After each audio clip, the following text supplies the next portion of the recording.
কাল নতুন রাজনৈতিক দল লঞ্চ করতে চলেছেন হুমায়ুন কবির। তার আগেই চূড়ান্ত প্রস্তুতি শুরু হয়ে গেছে। দলীয় কার্যালয় ও অনুষ্ঠান স্থলে ব্যস্ততা তুঙ্গে। ব্যানার ফেস্টুনে সাজানো হচ্ছে মঞ্চ।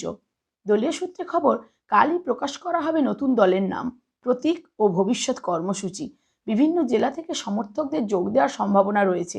সেই কারণে নিরাপত্তা ব্যবস্থা জোরদার করা হয়েছে। রাজ্য রাজনীতিতে নতুন সমীকরণ তৈরি করবে কিনা হুমায়ুন কবিরের এই নতুন দল, সেদিকেই নজর রাজনৈতিক মহলে।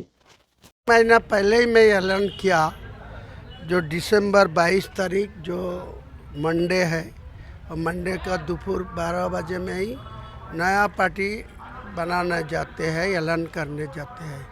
तो सारे प्रस्तुति पूरे हो चुका है।